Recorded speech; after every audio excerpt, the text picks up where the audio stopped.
You asked for it. Here it is. It's a podcast from Apathetic Enthusiasm.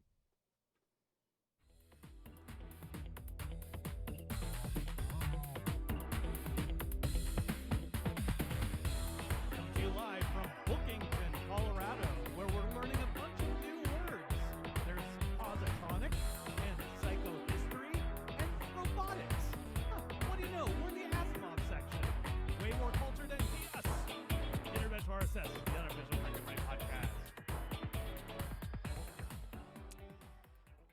Is that the most out of left field cold open that you've ever written, Brandon? Yeah, maybe so.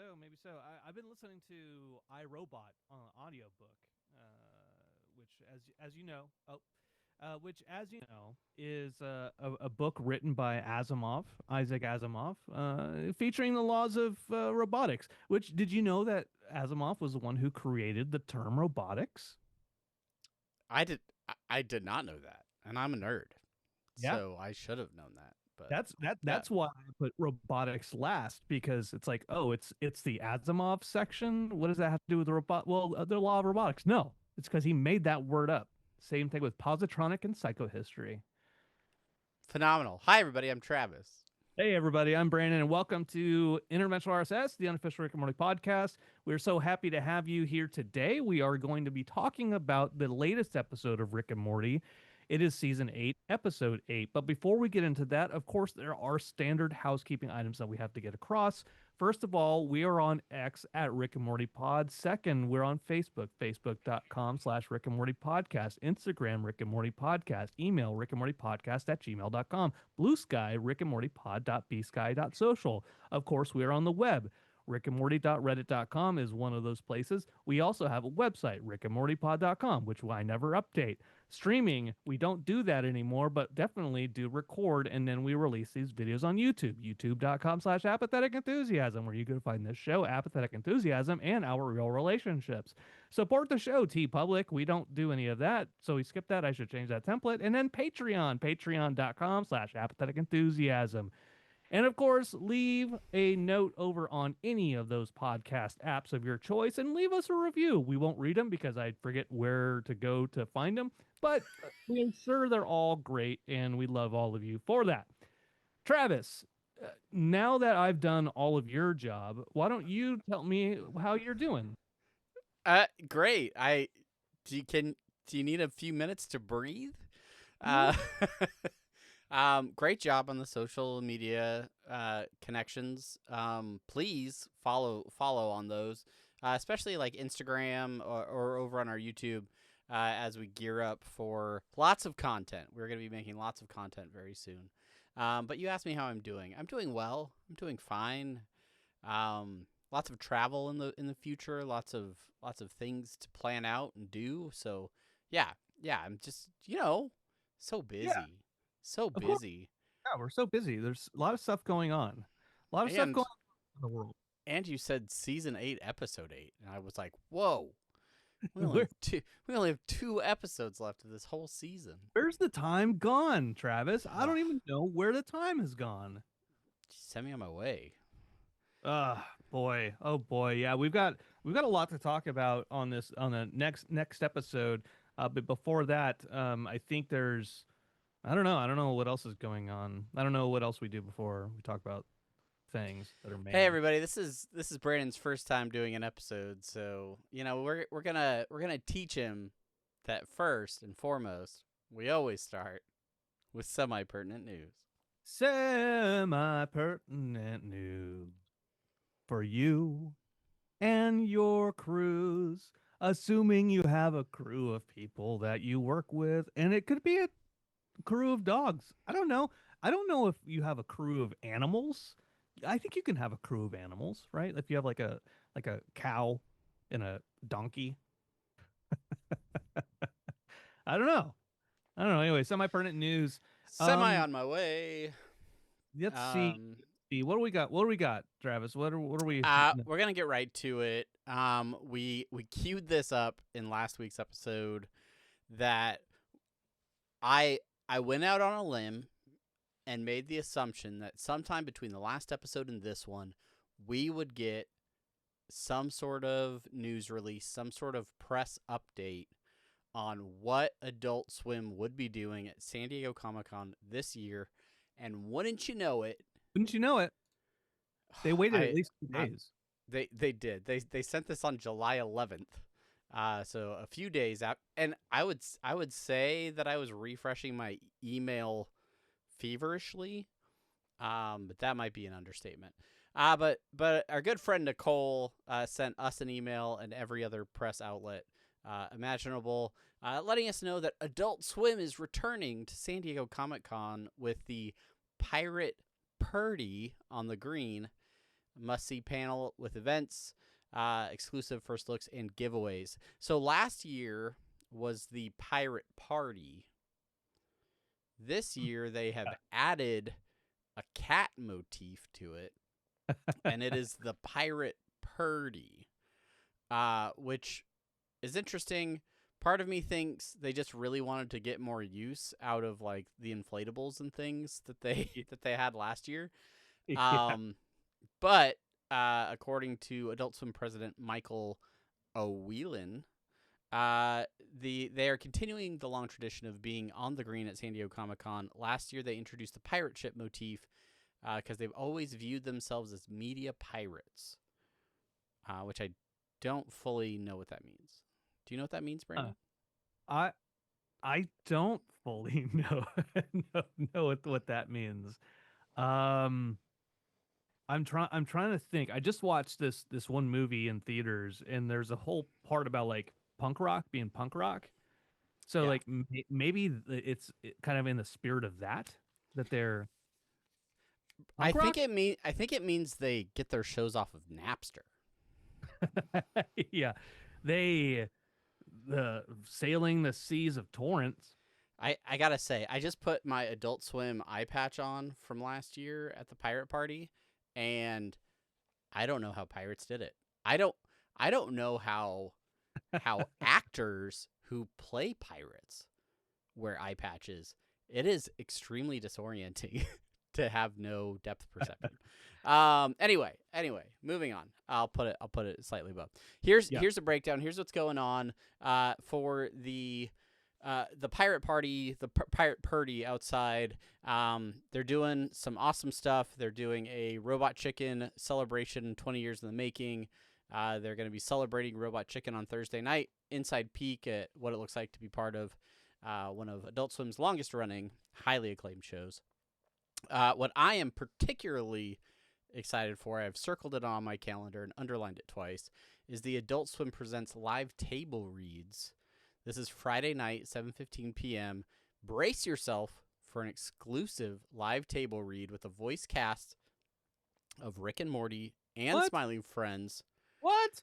That's equal part chaotic, emotional, and probably the best thing you'll ever witness. Yes. Now, here's the thing. I don't think we have anything going on that night, so we might not be able to, well, actually we do. We probably I get hungry around that time. You can do whatever you want. You can go watch people from MeTV talk about horror movies or whatever you want to do. I will be at the Pirate Party, front row if possible, or wherever they can sneak us in. Or Sven Gulli. Like Sven Gulli's awesome. It's just, I'm sorry. If we have to choose between you, Sven Gulli, and what this podcast is about, I gotta. It's an easy decision. I'm sorry. Finally, Saturday night, Adult Swim's Night of New. This is where attendees can basically go to an outdoor screening of a bunch of brand new full-length episodes. They're going to have Smiling Friends, women wearing shoulder pads, haha, you clowns, and an early look at the season 8 finale of Rick and Morty. So I don't know if they're going to show the whole episode, but we could be seeing the finale a day early. Ooh. Which would then allow us to go back to our hotel room, record the podcast before I fly out of there. We would be the only two nerds at the Night of New, like taking feverish notes, like having our laptops open to take notes of the episode. So that's the cool thing about that is if you're in Southern California, if you're in the San Diego area and you want to attend this event, no Comic-Con badge is required. These are all open to the public. Yeah. They are free to get into, so they're going to get crowded. They're going to fill up. But if you want to go check them out, if you're in the area, by all means, you can definitely go do that. The event itself is going to have a bunch of other highlights, including the break room from Smiling Friends, where you can step into a real-life recreation. Very excited to get some selfies in there. You can have another Pop-Tart. I don't think they're sponsored by Pop-Tart this year. I don't see anything in the press release. There's a branded DirecTV face painting zone where you can get face paint done, and then DirecTV's doing like a raffle of giveaways as well. Rick and Morty Butt World Bounce House. Bounce into the bazaar with the inflatable tribute to one of the show's most unforgettable dimensions. I don't know. Like, they don't spend a lot of time in Butt World, but I mean, I guess there's also an unforgettable. You can't forget. Unforgettable. You can't forget it. Adopt a Cooey Station. That's from Women Wearing Shoulder Pads. Common Side Effects. Mushroom Hunt. Games, photo ops, and nightly DJ sets. So it's going to be a party that you don't want to miss. All available, again, free of charge. We will also be sneaking in, not sneaking in because we have passes, but we will be going to some announced panel events, including the Rick and Morty Season 8 panel, and probably stick around for the Smiling Friends panel if they forget to kick us out. I don't know. What do you think? Yeah. Hopefully they don't forget to kick us out, and they're like, oh no, you have the badges to stay here. Yeah, we'll just ask them for both and see if they're cool like that. Yeah, we haven't gotten confirmation, so we may not even be in there, but hopefully we are. Bruh. Oh, no, don't jinx it, Brandon. Yeah, fly out to San Diego, why don't you, so we can not go to the Rick and Morty panel. The one thing I want to kind of mention too is obviously we're going to be there. We're going to be in San Diego. So if you are listening to this and you are at San Diego Comic-Con, keep an eye out for the guy who's red and then the guy who's bald, because it's me and Travis. We're going to be there. Just stop by, say hi if you happen to pass this up. I'll be wearing this eye patch the entire time. It says AS on the eye patch. And it's not true. He will not be wearing it the entire time, but he will have a new phone gimbal. I'm going to bring it. Yeah. I'm going to bring it. I'm going to wear it. And also, here's another important point I want to bring up. I just thought about this recently, Travis. If you see us at San Diego and you come up to us, you find us, then I have some swag for you. So, ooh, call to action. Go break into Comic-Con. Find us. I'm very curious. Don't break into it. Get a pass. Get a pass. They're easy to get. They're very simple to find. Yeah, I am excited if we do see any of you out at Comic-Con. Please come say hi. Brandon apparently has swag, so I can't wait to see what he gives me when I find him at the airport. All right, that's it for semi-pertinent news. Do you have a Reddit post of the week that you want to share? I don't. We have a lot of short outs on the back end of this episode. So very true.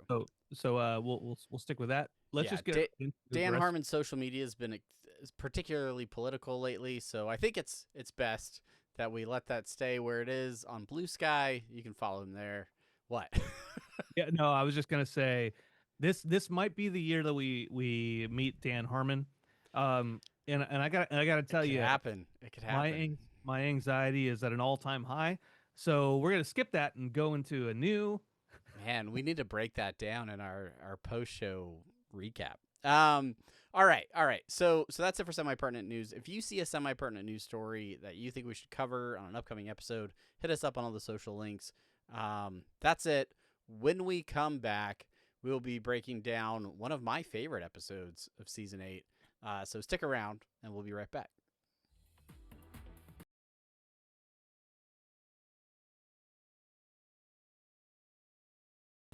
Welcome back, everybody. Thank you so much for sticking around. It is now time for the reason you probably downloaded this podcast. It is time for the main thing. Tinkle, tinkle, ice cream.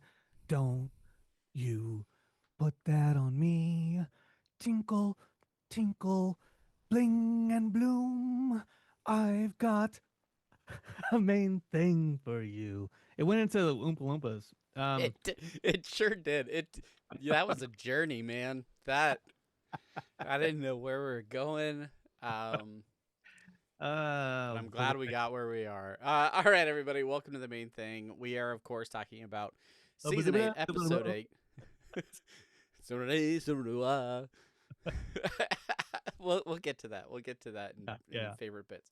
All right, so Nomortland is the episode. There's like a fly in my studio. That has nothing to do with the title of the episode. It's not like Nomortland. There's a fly. Like in the subtitle, it's nothing. It's nothing. It's very like distracting, Brandon. It's very distracting. Okay. I know. Air date 7/13/2025. Written by Albro Lundy and James Siciliano. Directed by Phil Mark Sagadraka. Sagadraka. I'm gonna get it. Phil. He didn't correct us last Phil time. Mark. Sorry. Yeah. Sorry. I didn't look up any guest stars. Ryan Ridley. Ryan Ridley is Gene. Or not Gene. The other, not Gene. Damn it. Yeah, I wrote it down. Looking Paul for it. Fleischman. Yeah, Paul Fleischman. That's right. Paul Fleischman. Is he considered a guest star? He's been in almost every episode this season. He is the first credited guest star in the credits. All right. Way to go. Longtime friend of the show, Ryan Ridley. You think if we reached out to him on his Twitter, he'd do another interview? Does he have a Twitter still? I don't know, but I think that's how we got him on the show last time. So. It's true. It was a different time then. It was a very different time. All right. The bronopsis for this episode: the fun employed life, bruh. Jerry makes a friend just as jobless as he is. Our synopsis is as follows: life isn't easy on the road, but it's worth the trip, Eagleman. That's right. I'm proud of those. I like writing synopsises. I think it's gonna be my my new job in retirement. YouTube, TV Guide, Direct TV. You realize there's a period of time where people wrote for TV Guide, that came out every week. Anyway, title reference. I don't know. I wrote No Man's Land, but I don't know. Like, what do you think this title is referencing? You're the smart one.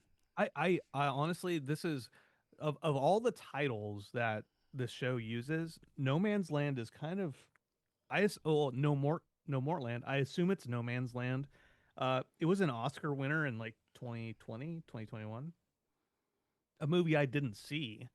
So I have no idea what it's about or who it's about. maybe it's about Morty. I don't know. Jump out with us. Call to action. Tell us what Nomortland or No. Yeah, it was weird because I was Googling and there were a bunch of like No Man's Land titles for like movies and things where it was 3 different words. But the fact that this is one word, Nomortland, there was only like one kind of reference I saw where it was No Man's Land, like all together. And it was some like sci-fi book or something like that, which I had never heard of. So I don't know. I didn't read the synopsis of it. It could be related. If you know, leave a comment. I don't know. I already told you. Unity. The fine, fair listeners of this show, if you know what this is referencing, please let us know. There's some beef. There's a beef jerky company, No Man's Land beef jerky. It is a pretty good beef jerky company. That was the first hit I got on Google as well, Brandon. We're so damn good. All right, yeah. So let's get into the episode. So after a long, patient wait, our listeners, the fans of Rick and Morty, finally get all the Jerry they can handle. It's a Jerry episode, everybody. Ooh, it's worth it to you, and that's what's important. Yeah. What as we know, you are the resident Jerry, which isn't a bad thing, right? You're the resident Jerry of the podcast. So are you calling me useless? No. Unemployed? Depends on which version of you. I'm Are you talking. calling me an idiot? I care for you, and I will look for you. I have a lot of Jerry tendencies. I'm not gonna lie. We'll get into that. Because I love so deeply. That's why. I'm committed. It's a Jerry episode. I didn't look up what a lot of fans thought about this episode. I didn't go on the subreddit today. So I am curious what people think, but we are Jerry apologists on this show. We appreciate Jerry for what he is. Sometimes he's worthless and he's an idiot and he messes things up. But for the most part, I think he is a well-liked character on this podcast. And getting an episode kind of dedicated to Jerry, it's a fun change of pace. It's I don't know. I thought it was interesting. I think there's a lot of heart in this episode. I think there's a lot of I don't know. I just think it's a cool little buddy adventure story where both buddies are Jerry. So, I don't know. I really enjoyed it immediately from the start of the episode. And, just all the way through. I had a really, really good time watching this. What did you think as you were watching it? I've got indie movies. Let me just kind of break this down in my head. It all of a sudden my brain went in a bunch of different directions. So road movies, indie road movies. So I'm thinking of like Little Miss Sunshine. Some of these other movies where they're like, it's just a couple friends on the road. They're doing even like a Fanboys is another one of them. And I don't think this happened in this episode, but you always think of a typical indie shot where they're driving and then somebody's like putting their hand out the window. Okay, right? yeah. And so that music, the I forget what that song is called. I think It's Rusted Roots. Send Me on My Way. Okay. Yeah. Like that feels like an indie thing. People say I don't do prep for this show, but haha.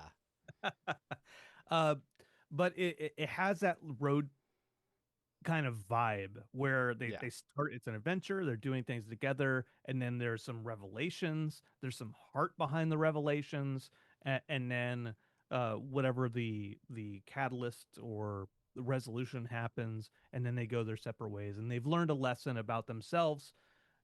That's that this is the best way that Rick and Morty could have done that. And they refer they refer the both Jerrys refer to it as the road a handful of times, right? Yeah. And so they may not be in a car going across country, but they are going across the universes. They are doing everything that you would see in an indie road movie. Yeah, you're spot on. I didn't really think about it in that context, off the top, but yeah, it totally has that same sort of format. You saying I'm wrong? No, I just said I'm wrong. Okay, really cool. Don't piss him off. Speaking of, got a manscaping on. Do not mess with me. I'm so smooth down there. Anyway, some of the themes that kind of are encapsulated in the episode, the idea of like running away from your problems, that character of Mooch, Jerry. I like that they both have nicknames so that we don't have to just say the 5 o'clock shadow Jerry and the other Jerry, the real Jerry. Yeah. Mooch and Eagleman. Very, very well done. But the first time I watched it, I missed the part where he got his nickname. Our Jerry got his nickname. And so I was like, why is he being called Eagleman? And you miss that one line, and then it doesn't make sense for the rest of the episode. So then on subsequent rewatches, I'm like, oh, okay. All right. Yeah. We're talking about them all. Which Got it. Eagleman is a pretty cool nickname It out is. of context. Mm-hmm. But then when you find out how someone gets their call sign, it's like, oh no. Oh, okay. You wanted to get a job at American Eagle? Okay, Eagle Man. uh, all right. So Mooch and Eagleman. Mooch, as we discover later in the episode, he's avoiding his original family. He found this road. He was out adventuring, and then by the time he came back, Beth had moved on, and so the rest of the family, or at least is how he interprets it. Mm-hmm. So yeah, that idea of just kind of not going back to face your fears, but just continuing to wander, I think is prevalent throughout the episode. And then along with that, from Eagleman's perspective, just being open to new experiences. Jerry's like safety. Jerry's like security. They like to feel like they're comfortable in their habitat, and these are Jerry's. Mooch is a Jerry that goes beyond that, and he invites our Jerry, aka Eagleman, to go out and see to ride the multiverse without the need of Rick and his portal gun. And I don't know. I think it's cool. I think they get into some fun trouble, and then they get into some real trouble. Yeah. And, it's good. Fun trouble. Pop-O-Matic bubble. I think trouble. By the way, we had trouble, and then I gave it away, and then went on the trip to New Mexico, and then they bought trouble again. So now I have another trouble that I have to get rid of. Man, anyway, you can't stay out of trouble. I know. I know. Sorry is the other game I bought. So what I liked about the episode and about Eagleman, our Jerry, is throughout he's experienced, he's letting himself go on exploration, he's having fun, right? But in all of that, he is still the responsible, mature Jerry, right? Like, he's the one, like, you can't keep running away from your problems to Mooch, right? Like, Yeah. no, like, we're here. Let's go see your family. Like, no, we can't do it. Like, come on. Well, and with that, like, Eagleman is always still focused on getting back home. He is open to this new experience, open to continuing to have fun and do these things. But he's not running away. But he's not running away. He's on an adventure, but his destination is still the place where he started. So I think that's different. And they get into trouble because Eagleman is saying, "Oh no, like, I need to get back home to my family. Like, this adventure is fun, but I always needed to go back there. So if we drank too much here, we still got to get back. So how do I get back to my family? I can't wait a week. I can't stay at Gene's place for a week. We need to go." Gene, he's hip to the scene. And so I like that, right? And I like that our Jerry forces Mooch to see his family, and for Mooch to see that his family, they're mad at him, but they don't hate him. They don't want him to go away. They want him to be there. And Paul Fleischman's like, this is your family. I'm just living with it. You know? I'm just living in it. Yeah. And I think there is a nice kind of closure at the end of the episode once Jerry, aka Eagleman, gets back home, and his family was looking for him the whole time, right? Yeah. Beth comes in. There you are. I found him. Morty, I thought I checked in here, right? Rick saying they always blame me for stuff. See, I didn't do anything to him. They were all looking for him. Like, that's because Mooch is like, they don't care where we are. They don't care about us. And when they go see Mooch's family, they're like, where were you? You left us. You left us. It is true for both of the families. Yeah. Which, I mean, obviously there's episodes like the one with the Jerry Baree where Jerry's just get left there. And no one ever comes for them. Yeah. But not every dimension is the same. But I think it's telling that this core family, right? Just as much as we have the Rickest Rick in this family, like this Smith family is special. Like they are unique. They are not like every other Smith family out there. Yeah. In what the thing I like from Jerry Jerry at the end of this was he's like, I thought my family was taking me for granted, but I was taking them for granted. Yeah. Like, in for the Jerry who was the most mature Jerry of all of the Jerrys we saw in this episode, for him to still reach some kind of resolution or understanding, epiphany, if you will, like that's great. It's good. It's good for him to be like, yeah, you know what? They really do love me, and they really do care about me. To the point of the episode where he's like at the end, he's like thinking about like, I'll make sure this is safe for others. And then Rick calls him out. Yeah, like, yeah. You know which what? I thought was pretty good as well. Maybe it's good for you. Maybe it's good for you. Yeah. Well, let's break down some of our favorite bits from this episode. There's plenty of them. Some of these are just, I feel like I've noticed in a couple of episodes lately, especially early in the episode, where there are some like throwaway lines or one-liners that almost go under the radar. But if you watch the episode a couple of times, it just, I don't know, they stand out to me more. But the first one, when Summer and Morty are arguing about Summer's kombucha that was in the fridge, and that Morty threw it away, and he just says, "You booch, you lose," and like it doesn't make any sense. It's but and then they run off and then fight about it or whatever. But then right after that, Jerry comes downstairs and says, "Oh, that's the last time I eat full fat ice cream after midnight."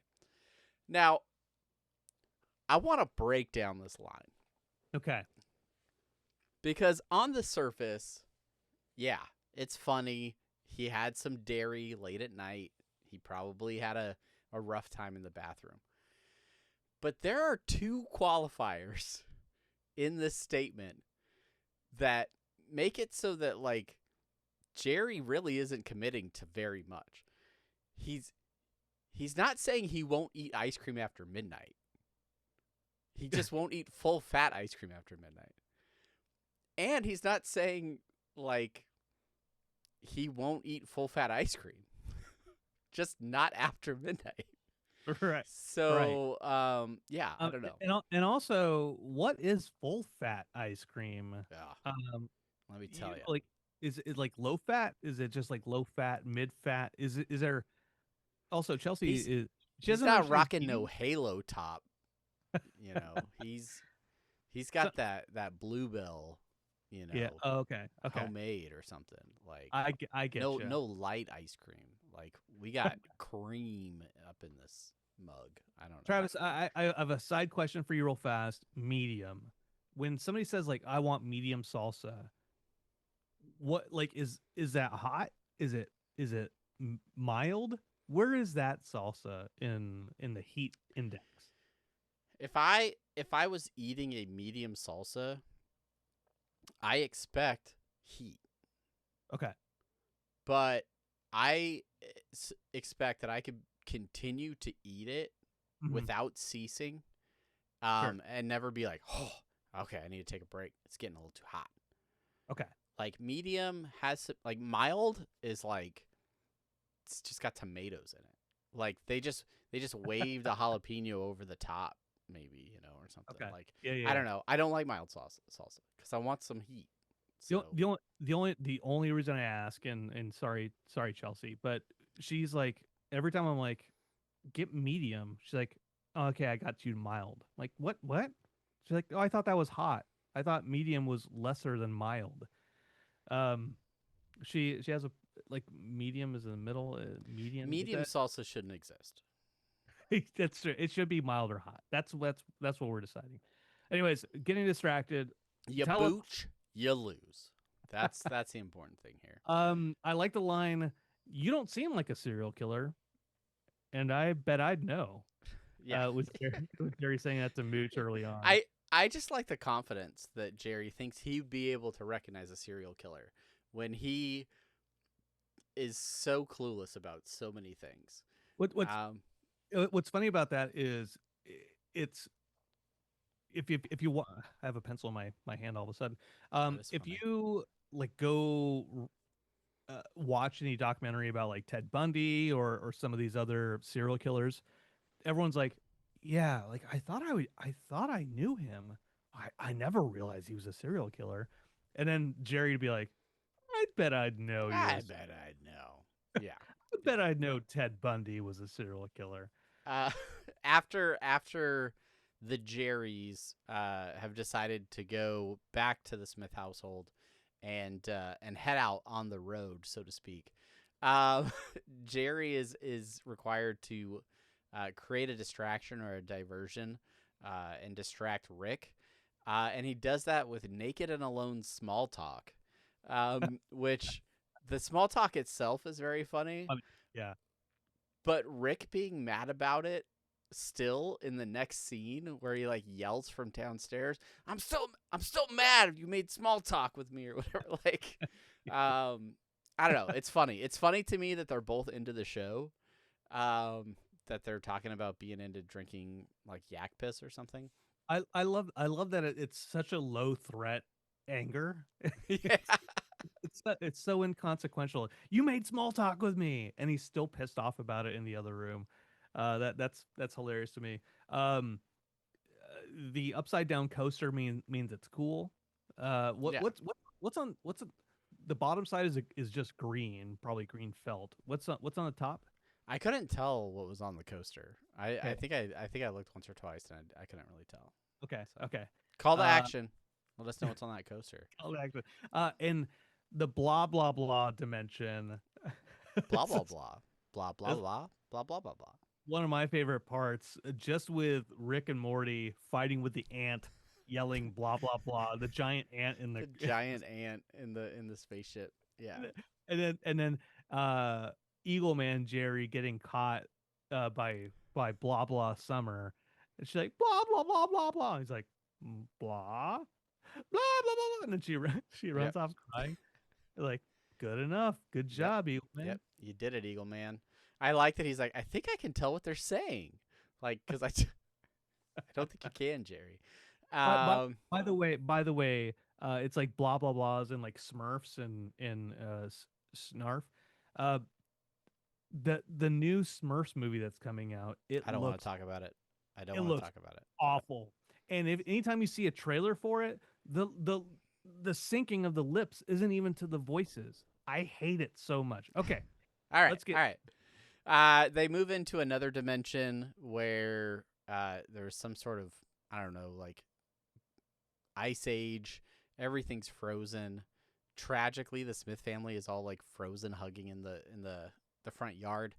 But there's a nice moment there where, like, if it wasn't for the road, this dimension wouldn't exist anymore. The family wouldn't exist, and there's this frozen wall where all these Jerrys have put up their tokens, right, to kind of mark that they have been there along the road. Jerry cuts off Mooch. Jerry cuts off a piece of his shirt and hands it to Eagleman so that he can put it up on the wall. He's like, "See, now you're one of us." And then Jerry immediately being like, "Well, technically, it was a piece of your shirt that I stuck up there." But you don't get it, Jerry. We're the same. Yeah, we're the same. I did like that moment, and I just like that little aside. And then we get into a montage to the tune of Rusted Roots, Send Me On My Way, which, forgive me, immediately makes me think of the 90s Matilda movie with I think Danny DeVito's in it. It's directed by Danny DeVito. Yes, that's correct. But that song is in there. I was watching the episode and I was just playing that song, and I look over at my wife and I'm like, "What does this song make you think of?" And she's like, "Matilda," immediately. And then from like across the house, my oldest was like, "Matilda." Yeah. So You can tell we watch really hard-hitting movies in my family. But Mhm. anyway, this montage was great. They visit a yarn dimension, which is just like a fun premise. He unravels a yarn tree. They do some mouse riding, giant mouse riding, or well, no, they shrink themselves down Yes, to ride around on a mouse. that's right. And then Um, they see opening credits alert. Pew, pew, pew. The goat family. Look at us! We got, Look at us being wrong about that prediction, huh? yeah. Yeah, I mean, I felt like I was right about it, even if you go back and listen to it. And I can't wait. I can't wait to revisit that postseason to see how well we did. Yeah, I love that. And then of course, Mooch belting out the chorus while floating in the ocean at like beach house Yeah, dimension. the beach house dimension, the drunk Rick, Margarita Rick beach house dimension. Hey, where's the blender? I would like to hold my little hand. Yeah, where's the blender? Where's it? The sciencey one. The sciencey blender. Yeah, you guys want some ceviche before you hit the road? I liked the ceviche. I like the planets that they go to that like Rick fucked up in some way, shape, or form. Yeah. The disco ball moon being the one, right? That's such a messed up planet to go hang out on. Like it's just cutting burning lines like over and over again through these. And like, it's beautiful. The disco ball. And the thing I thought about it is, well, the disco ball, like the paths are pre-burnt into the ground, so it's always going to be those same paths that's burning. So there's no risk of being damaged or death. I'm curious about the science on that one, because I don't know that would be the case. But I'm here. I'm willing to, as Jerry says later in the episode, don't think about it. Yeah. I'm just Anyway. Well, I want Matt Brady, the author of The Science of Rick and Morty, the unofficial guide to all the science in the show, to come out with another book and tell us, how does a giant disco ball burn everything up? There it is. Available in bookstores everywhere. Maybe. Shout out to Matt Brady, who you may not listen to the episode, but he had a good book called The Science of Rick and Morty. Anyways, yeah. Great moment on a disco ball moon planet, where they this I would queue up as one of my favorite bits or best parts of the episode. They're talking to each other. They're sharing a moment on the roof. They run out of suds, as Mooch says, and then Jerry goes down and says, if this Jerry's anything like me, he keeps a 12-pack in the bathroom for the occasional shower beer. Let's talk about shower beers for a second, Brandon. Let's talk about it. What do you want to talk about? I had a shower beer yesterday. I know. I know. I just don't get it. Have you had a shower beer? No. I may have had a shower beer, and I don't get it. When we're in San Diego, I'm not getting in a shower with you and drinking a beer, okay? Not unless we're doing like weird science and we're both wearing jeans. That's the only way I'm gonna do it with you. Unless through some scientific anomaly, a supermodel ends up, and then we're having shower beers. No, tell you what, it's like a 90-degree day, 90 plus. You're out there mowing the yard because, otherwise it's going to get overgrown. You got to mow it. Come in, you're hot. You got to go shower to get all the yard off of you. Bring in a nice cold beer into the shower. Change your life. Here on Interdimensional IRSS, we believe in responsible drinking. So make sure you only have shower beers if you're of legal age in your country or region. There's just so many logistical things that I'm like, the beer tastes better. Where do you logistics, right? Like, you get in the shower, depending on how your shower is laid out, right? Like Now we're getting into it. This is what people turn the podcast on for. do you have a specific place that you put the beer in the shower? Do you have like a shower beer koozie that you like have set aside? You got me thinking about practical 3D printing now, Brandon. Do you open the beer before you get in the shower, or do you get in the shower then open the beer? What if it's a beer bottle? Where do you put the bottle? No glass in the shower. Come on, that's irresponsible. I don't know. You know, these are the things you Although I may have done a bottle of beer once in the shower. Typically it's cans. Just and I'm just like I don't understand it, because I'm like, if I'm gonna drink, I'm gonna take a shower, and then I'm gonna get out of the shower, and then I'm gonna fucking blast them. I'm gonna hammer them down. Just shotgun and natty lights in the actually, shower. you know what? Tell you what, I do a pre-shower beer, or scotch, whatever. I drink it and then I get in the shower, because usually that's like in the middle of the day, and I'm like, I'm gonna feel like shit drinking this. So get in the shower, and then I feel good. Then the buzz hits. But imagine how good you'd feel if you were drinking it while in the shower. Why? No, I gotta wash my balls. I don't have time to drink a beer.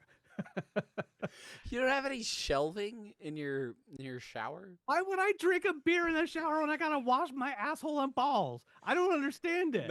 Not every shower is about utility, Brandon. Sometimes you gotta get out there on the road, and you gotta learn to experience life. Okay. I'm mad that we're talking about this so much. This has been the shower beer. Okay, leave a comment. Pro shower beer, anti shower beer. We want to know what you guys think.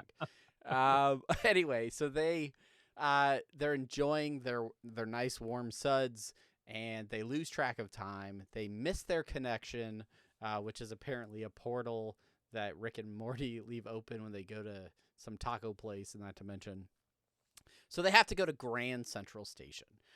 Grand Central is a universe where a Jerry has kind of taken control over a bunch of other Jerrys. It's weird because like it seems like the dimension is like the planet is run by Jerry. Like there's Jerrys everywhere. They're cooking hot dogs and reading Fight Club. But it's through I like the premise that Morty had like a couple of Mortys had a bag of holding that they like turned inside out or something. Just that premise. Like I love a little D&D nod anytime they mention that in the show. But yeah, and then they enter into this Grand Central, and there's a bunch of funny stuff that happens in there. My favorite being that all Jerrys share the same ATM pin. 3, 8, 5, 2, and they present that in such a way that it's like it's a revelation. Even the viewer should be wowed at the number that's picked. Yeah. And it's just a random 4-digit number. It's just a random 4-digit number. Somebody on Reddit was like, March 8th, 1952. That's Patrick Swayze's birthday. I don't know if it has any relevance, but I noticed that comment, and so I wanted to shout them out. I don't remember who, but shout out still. My favorite thing is the delivery where it's like all Jerrys share the same ATM pin, and then he says the ATM pin, and then Eagleman's like, "That's my ATM pin." Like, yeah, he just said all Jerrys have the same ATM pin. But anyway, it gets a little unruly. Eagleman says that his Rick could kick your ass, and so they get blacklisted. They're kicked off of the road, so to speak, and they're sent back to Mooch's dimension, where then they're stuck. They can't go on the road anymore. Mooch starts spinning out and coming up with this like elaborate plan. He's like pitching to Eagleman about what they could do. Something about becoming dock workers, tell them that we're twins, save up for 3 months, move to Spain, open a dance studio, start small. And then Jerry's like, I'm not doing any of that. Come on, we're getting out of here. Yeah, I thought that was really funny. I liked it a lot. I like that we see Ryan Ridley coming back as Paul Fleischman, as Beth's new husband, and we talked about that a little bit earlier. He's from season 2, the Jerry Burry. Nice long callback. Season 2, Like the perfect callback. Yeah, hi, Paul Fleischman. I'm from a dimension where Beth gets remarried. And like then it's him. That's him. Like I don't know. It was perfect. It was perfectly done. Yeah. Good Can I get call. you guys a coffee? I'm more of a tea guy. Earl Grey, little cream or something, little milk. Yeah, little cream. I'm a green tea guy, so I'm with Paul there. Are you off coffee? Yeah, for the most part, yeah. All right, that's good to know. Yeah. San Diego's I mean, gonna I'll drink suck. coffee, but Okay. not as much. We'll figure it out. In the hotel room that we're gonna share, I'll brew it in a sock. in the same bed, they usually come with the coffee and the tea packets. So we just have to. Just say we're gonna be in the same bed. Yeah, we're gonna be the same bed. One of the things in the Reddit that everyone loved was when in Mooch's dimension that everybody has 5 o'clock shadows. The best. And the reveal of it is perfect because Mooch has a 5 o'clock shadow. Okay, maybe he's just a Jerry that doesn't shave a lot. Paul Fleischman, also reasonable that he might have some scruff. But then it cuts to his whole family, and the reveal of all three of them standing there with the 5 o'clock shadows killed me. It was great. It was so good. Yeah. And Mooch obviously he knows about his family. We don't see these conversations between him and Eagleman, but Eagleman saying like, no, like he talks about you guys all the time, like Morty eating bugs and Summer hates showering. But I'm getting better at that. It's something I'm like. She doesn't deny it. She's like, yeah, but I've gotten better at that actually lately. So yeah.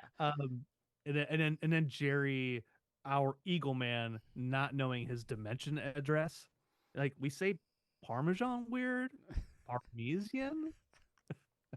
Does your portal gun use keywords? Is it like a number or a string of letters? Maybe I don't know. Once I feel like the Rick in Mooch's dimension is particularly mean. He hates that Jerry quite a bit. He will not make it he'll make it a painful death if they mess things up. They get back to Grand Central. I noticed that the Jerry that's sitting in the garage guarding that portal is reading Fight Club. And then I thought about the fact that not 2 feet away from me, I have a Fight Club book. Yeah. And I was like, I think I am a Jerry. I think I'm a bald. I'm a Jerry from a dimension where he's bald. But he hosts a podcast. But think about it. All those Fight Club references in the episode where Rick and Morty go to the cryo Mort Rickver. All of that is Fight Club references. Chuck Palahniuk. It is a good movie. And it's great. It's great. Yeah. It's great. The abstract Jerry's. That's what I'm trying to say. Yeah. The writer Jerry's. Yeah. The abstract art dimension was hilarious. Picasso. Yeah. It was nice to like see just a random weird dimension. Mm-hmm. Like, I mean, I guess the yarn dimension was kind of like that too, but this is another good one. It kind of reminded me of when they were running through the like pizza dimension and the chairs dimension and like some creative ideas there.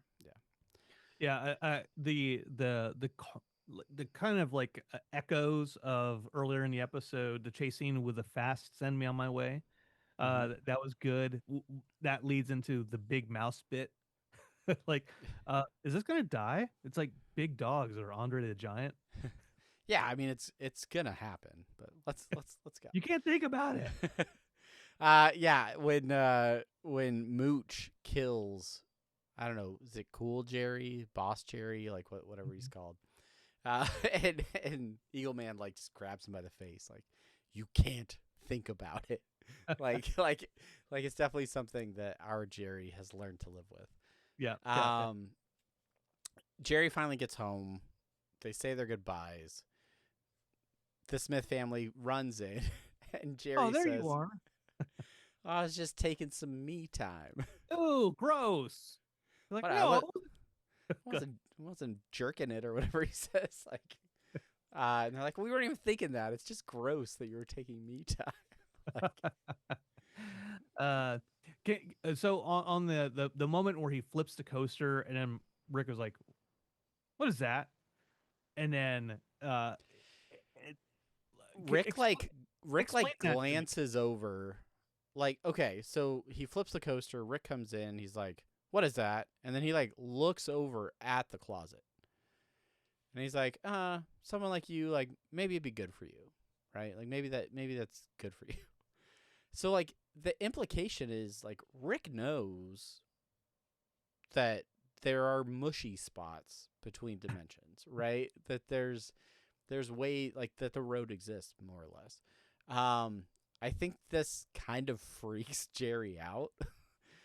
So he flips the coaster back over. I don't know if it's because it freaks him out that like Rick knows about it, or if it's like, is that Jerry's way of like preserving his own dimension?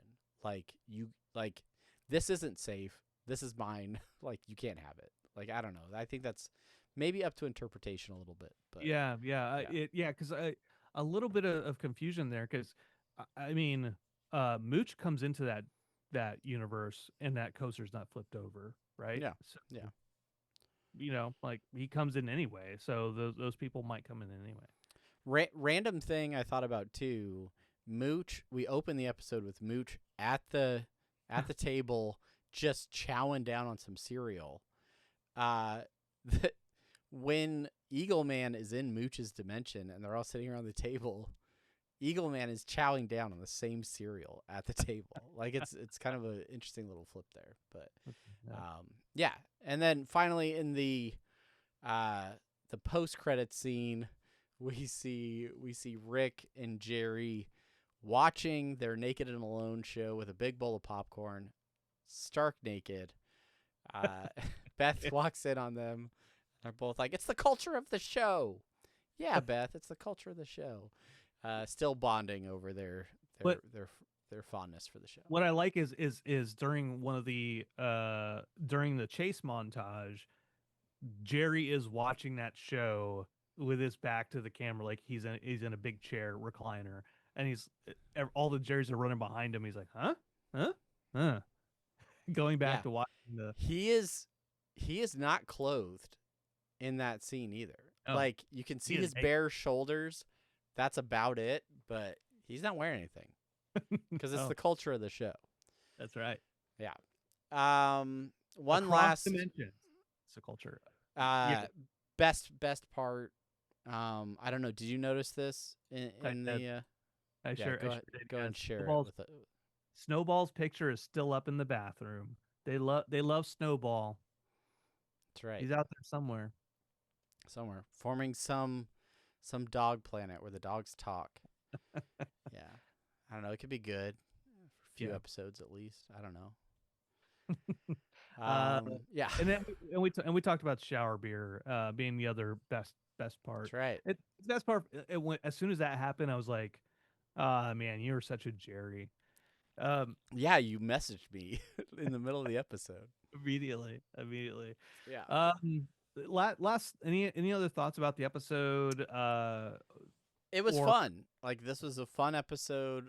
Obviously not high stakes. It was a Jerry spinoff, so to speak. But there's just been something about this season where it's, for me, I feel like this season is really kind of getting back to what I originally kind of fell in love with Rick and Morty. Like, I wasn't immediately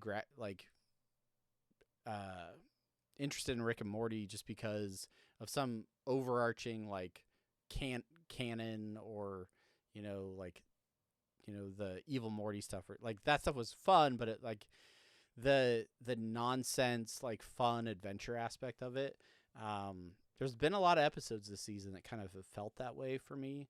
And yeah, I'm excited to see where they go with the last 2 episodes. But yeah, for me, like, this has been a really fun season, and I think this episode adds to that. Yeah, I agree with that. You know, the early seasons are all about like moral kind of like the end of the episodes. There's like little lessons that the characters learn, right? They may not be long lasting, but they are lessons of that episode specifically. Um, and I think somewhere in the middle of the middle seasons, we're like, well, now we need to get more into like how are all these lessons being learned by the characters? How are they showing changes? But you can't do that too much because then you're changing the essence of those characters and what they're about. And so you have to like so credit to the writers for the season of having the essence of those characters still where we enjoy them, we like what they're doing, but they are also maturing in some way, shape, or form, right? Yeah. So, Yeah. it's good. 2 more episodes. Episode next week. I think I didn't see the preview, but I think Morty Jr. is going to be in it. And then we have 1 episode after that. So I also did not see the preview for next week, so your guess is as good as mine. Yeah, that's what we loved about this episode. That's what we liked. Let us know what you thought. Do you despise this episode because it's Jerry and Jerry's lame, or did you think it was great? And why did you think so? Hit us up in the comments over on YouTube, or shout us out. Send us an email. Do the things that these people are doing in the segment we like to call listener suggestions and short outs. Brandon, take it away. Oh, we have so many, and we have so many listener suggestions and short outs, not because you all hit us up this last week, but because me specifically, did not actually capture all of your short outs previously. So, gonna rectify that. First off, on X, aka Twitter, Kylie Barfnecht. Oh man, I always forgot about the Rick and Morty pod. Can't wait to listen to you guys this season. That was a while ago, but thank you. Yeah, I hope you're enjoying the show. Hope you're enjoying the podcast. We have a couple emails. These are fairly long. But first is from Mike Van Doyaverd. I hope I said that right, Mike. Sorry if I didn't. But in answer to the question why the gun in that latest episode was called a sundae, I think it's because the blood stain resembles the red sauce on sundae ice cream. Yeah, maybe the good guess is as good as ours. I just know that James Gunn position where he's in blood is also Superman. It's the same. Yeah, it's like the opening shot of the Superman movie, which I almost feel like we should do like an impromptu AE to talk about. But yeah. Anyway, go see Superman now in theaters. Unless you want to be like one of our YouTube commenters who said, "Wow, wallets closed for Gunn's DCU BS, July 11th. Hashtag fire James Gunn. Hashtag wallets closed." Thanks, or Hanneman 1347. Yeah. I like so I spent a lot of money to go see that movie, so and I did not follow your lead. My bad. I got free tickets from Regal because they all their systems were down when I went to go see it. So, Rob Roberts sends us an email. I appreciate the short out. It enabled me to become sort of a legend with my kids and wife, as it gave me your podcast to listen along with in anticipation. He writes a little bit more, but he also points out that Rob is his nickname because we pointed out the Rob Roberts thing.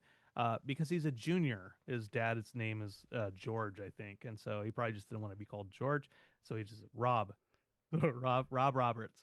Shout out. You know, it'd be awesome, Rob, is if Rob was a nickname short for Robert, and your name was Robert Roberts.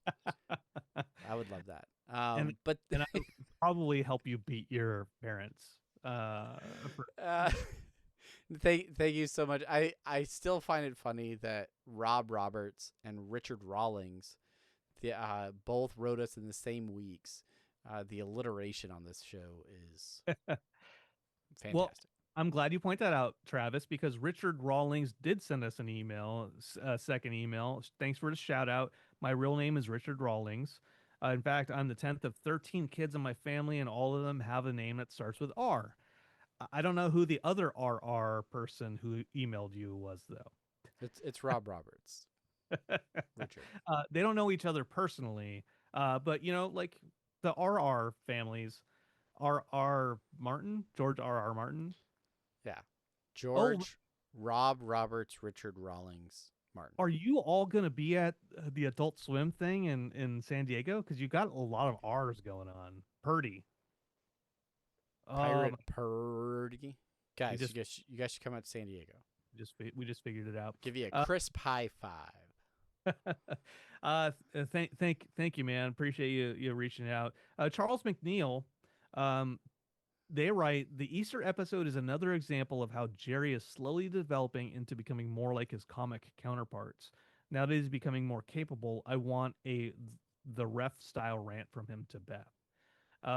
He is being, and this is a good episode to point that out, of how he is becoming more capable. We talk about Doofus Jerry in the comics a lot. Cool Jerry with the jacket is kind of like a Doofus Jerry, who's like, he's got all of these people. Don't pay attention to the rest of that, Travis. I want to talk to you about that separately, the other stuff in the email. But yeah, he's being more confident. He's being more capable. Is that pertinent to the email? No, that was just for me to talk to you about later. Okay, sounds Charles good. An email and be like, I want to mention this to you. But hey, thanks, Charles. Appreciate you reaching out. All right, Instagram. A couple Instagrams. One I will talk about. The other one I'll save till the end. But the first one is from the Boothby. Happily bragged to us. This isn't what he wrote. I'm just saying he happily bragged to us that he was the one who colored the season 8 skateboard deck. Every year, every season, they release a new skateboard deck for all the Rick and Morty crew. And he was the one who colored this really badass kind of dimensional one. Yeah, that's from the what's the episode that we just watched where they go into the Movietron thing? Yeah, the movie machine, and their faces kind of like spread out and get all weird and repeated. Yeah, he did the art on that, and it's awesome. So shout out to Corey. You can see his name in the credits. Fan of the podcast, friend of the podcast. Yeah, definite friend of the podcast. I'll come back to the Instagram here in a second. Blue Sky, J Runk 42, best episode since Vat of Acid. Return what you borrow is a tough concept for some folks, especially if it's something painful or relatively cheap and easy to replace, like a phone charger. Referencing Summer Ball Fears. That's right. Yeah, you're right. Speaking of phone chargers, I have so many cords. I don't know where they are whenever I need them. Okay. Rat Bear. Just wanted to make sure you guys saw this, and it was in the episode where they go to Earthworld. Yeah. That in the camera you see Weird Al killing people too. And Weird Al posted out on Blue Sky saying like, "Hey, I guess I'm in Rick Morty now." So shout out to Rat Bear. Nikki Chuck over on Blue Sky as well. I got off to a slow start this season, but I'm through the first 4 episodes. I'm loving the season so far. Need to rewatch them all before I can pick a favorite. Keep up the great work, guys. Nikki Chuck, shout out to you. Long time listener. Appreciate you. That's right. And then finally, Travis, I say this one for last because you've heard the name Scary Terry Folds on this podcast. Travis has said it. I've said it. We've said it multiple times. We always shout him out because he's been with us for so long. He was one of the first people who, the first Adult Swim Fest, he was the one who like came up to us and knew what we look like. I was like, Brandon, Travis, I want to buy you a beer. Like, holy fuck, somebody knows who we are? Someone recognized us? What happened? This is really, really weird. Anyway, so Scary Terry, he had so much Rick and Morty merchandise, so much of it, and he sent us a bunch of it, and he wrote us a nice long ass letter, and it was basically like, the Story Train episode where they talk about commercialism and owning stuff. he was downsizing. He's like, I want to give this away to other fans, and the letter's wonderful, and I'm not going to share it because that's just for us. Yeah, And it's for us. uh, Get out but of here. a ton of Rick and Morty stuff. And so when I talk about having swag to give away over at Comic Con, I want to, you and I, we don't want to keep all of this stuff because we're not the only fans in this fandom. We want to honor old Scary Terry's wishes and like give it to other people who want Rick and Morty stuff. So if you find us at Comic Con, we will have some stuff from his special collection. That's right. His exclusive collection. To There's some really good stuff in there. And just like honestly, every week after the episodes, Scary Terry folds, we're getting voice memos from you. We're getting, recaps with your thoughts on the episodes. Like, we just really appreciate that. We're so thankful that you continue to reach out to us. You definitely inspire us to keep going on this podcast as well. So just thanks for everything you've done. Thank you for continuing to support us. And thanks for being awesome. Yeah. And for the rest of you, you may talk to us, you may not talk to us. You may talk to us and I wait like 3 to 4 weeks till I actually copy and paste your email or message into the show notes till we talk about it. But it's how I am with texting. My dad gives me shit. He's like, I texted you like a week ago. I'm like, I read it. It took me a while to respond to it. So we read it all. We appreciate it all. You're part of this fandom with us. And so thank you for listening. Yeah. All right. Next week, episode 9, the penultimate episode of Rick and Morty season 8. And then we will be coming to you with all sorts of additional content, some like bonus episodes, things like that. So if you're not following Apathetic Enthusiasm, if you're not subscribed to Apathetic Enthusiasm, the podcast, make sure you're following us over there as well, because we're going to have a whole bunch of stuff from San Diego Comic-Con here in a couple weeks. So yeah, until then, thank you so much for listening. Thanks for watching. And I'm Travis. And I'm Brandon. Thank you so much.